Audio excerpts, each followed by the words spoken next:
In today's video, I'm going to be discussing everything you need to know about fat loss in 2023. So if this is the year that you want to finally get in shape, this is the video for you.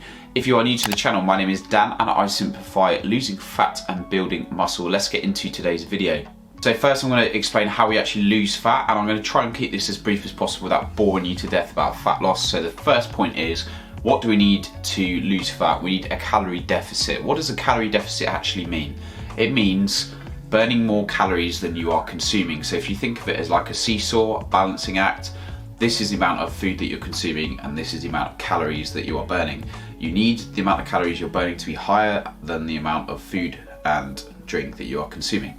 Now, how do we actually do this in practice? What this means is we're going to need to taper down our food intake, prioritizing eating protein and then reducing our fats and carbs slightly, and then increasing our activity levels on the other side of that equation. So what I recommend to most clients or anyone that I speak to is increase your step count. Most people are quite sedentary, they're quite inactive. So if you're not looking at your step count, you can track it on your phone or get a cheap smartwatch, and that is going to hold you accountable. So as soon as you start tapering up your step count towards 8 to 10,000, a good target say, then you're going to find that you're going to be burning more calories easily.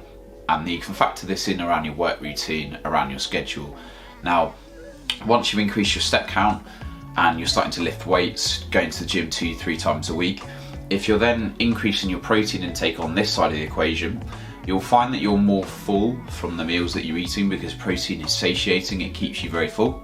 Now, once you're increasing your protein intake, you can taper down the carbs and fats slightly, and then because you're more full, you're naturally going to be snacking a bit less. Once you factor in drinking some more water, trying to prioritize a little bit of fruit and veg, and you're building on these good habits, you're going to find it a lot easier to drop that fat because you're going to be full from the protein and the fruit and veg and drinking more water.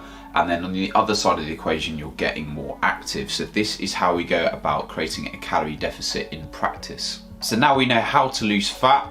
How do we go about this and set up our diet to do this? So I'm going to go through how to calculate your calories and protein, and I'll link you to a video that I've done in detail on this. But for simplicity, you want to go on Google, find a TDE calculator, which is total daily energy expenditure, or just find a calorie calculator online. Put in your details, which is then going to give you a rough estimate of how many calories to aim for. Protein intake needs to be roughly around 1 gram per pound of your body weight, so 2.2 grams per kilo of your body weight. Now, if you are overweight or obese, then use a rough target body weight that you're aiming for. Then you're going to times that amount by 2.2, and that's going to give you your protein intake in grams per day. Now, these calorie calculators, take them with a pinch of salt. It is just a rough estimate to get you started. Once you've got a calorie target to aim for and a protein intake to aim for, you're going to track the calories in MyFitnessPal. I've also got a full video training on this as well, which I'll link here. Once you're getting into the habit of tracking your calories and you are nailing that consistency, after a couple of weeks, you are going to see what happens to your body weight. So once you are taking that daily weigh-in each first thing in the morning, look at what happens to your weekly average body weight.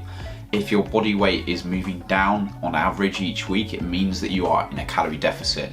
If it's not, then you need to reduce the calories a little bit more, maybe take 100 to 200 off the amount of calories that you're currently having, and then increase the steps a little bit and go again. So whenever fat loss stalls or the weight's not going down on the scale, it's just a case of reducing the calorie intake slightly, increasing the activity level slightly, whether that be in the form of a step count or a bit more cardio, say. And that is how you're going to track this on an ongoing basis to ensure that you are still losing fat. So how low should your calories be? I'm going to recommend a calorie deficit of 500 calories for most people to start with. This is going to be realistic to aim for at the start without overly restricting yourself and having sufficient fuel through your carb intake to actually have some decent gym sessions. Now I'm going to run through some frequently asked questions on fat loss and simplify everything for you. So the first one, intermittent fasting. Intermittent fasting is essentially when you eat in an 8-hour window, typically between say 12 and 8 p.m, and then fast for 16 hours to the following lunchtime. People think intermittent fasting is some magic tool for fat loss.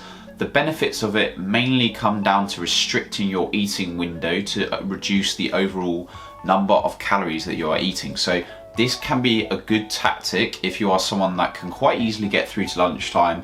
You want to get up and go, skip breakfast, have water, a coffee, something like that, and then just push your meals out until the afternoon. Now, if you are someone that can't function at work or doesn't want to skip breakfast, then just eat breakfast and reduce your overall portions at each meal around the day.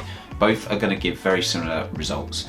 Are fat loss pills going to work? Now, fat loss pills are basically just an example of people being impatient, wanting to get results without actually having to put the work in. So instead of looking for quick fixes with fat loss pills, save your money and invest that money into things that are actually going to support you on your journey. So for example, whey protein is a good investment because it's convenient, an easy way to help hit your protein intake. Something like creatine monohydrate is a very proven supplement that I have other videos on as well. And these are better uses of your money, maybe a multivitamin or vitamin D to omega-3 to support your health.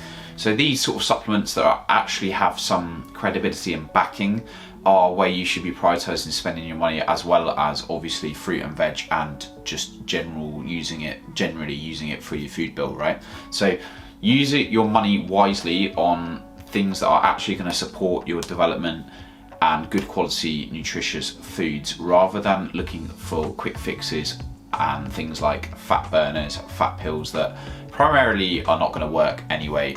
Is meal frequency going to matter? How many meals you have per day? No, it's not. So if you, like going back to the last point about intermittent fasting, if you have 2 meals a day with big protein servings at each meal, or you have 3 meals a day, 4 meals a day, 5 meals a day, 6 meals a day, this was a myth back from, bodybuilders back that would have very small frequent meals.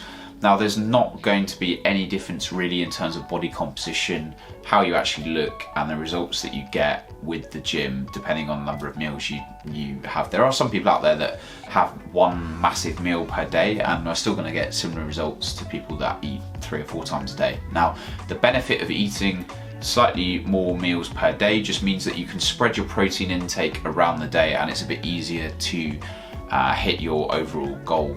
So if you imagine leaving everything to the last minute, to the evening, and you've got to have 150 grams of protein, it's going to be a lot harder than if you spread that into equal portions of, say, 30 to 40 grams of protein at each meal. We also want to be spiking muscle protein synthesis, so the process by which we build muscle.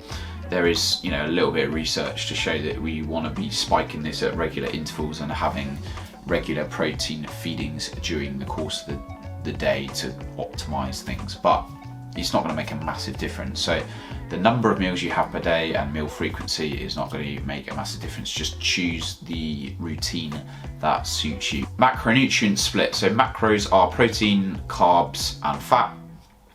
As long as you are hitting calorie and protein targets, these are the things that are going to give you 90% of the results. And flexing your carb intake, your fat intake, and flexing this a little bit based on your personal preference is not going to make a massive difference. People search for optimal macronutrient splits when there isn't really one that exists, because people have different food tolerances, preferences.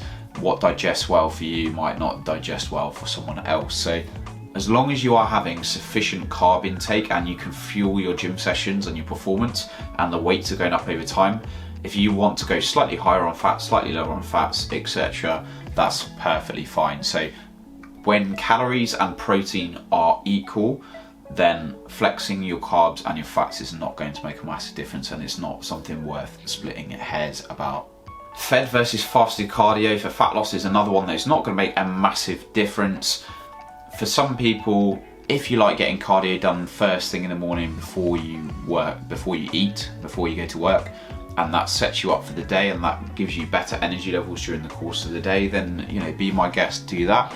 If you prefer eating breakfast, as I said, and you want to do your cardio when you've already had a few meals, the net difference is not going to be massive, and I think you just have to find the way that you can fit it in around your schedule. People lose sight of the bigger picture here, so rather than looking at what what is optimal, what's going to give you a 1% benefit here and there, you can then lose sight of the bigger picture, which is things like your work routine, your energy levels at work, your personal life, friends, family, socializing, and just everything that you do in your routine, how your day is structured. All of these are far more significant components to think about in how you actually structure your diet around that. So the practical side of this is probably far more important than looking at whether what you're doing is optimal. If it works for you, it works for you. Just run with it and then tweak as you go. To summarize here, fat loss is going to come down to energy balance. You need to be creating a calorie deficit to lose fat. In practice, this means upping your activity levels and tweaking your diet, increasing your protein intake and tapering down carbs and fats.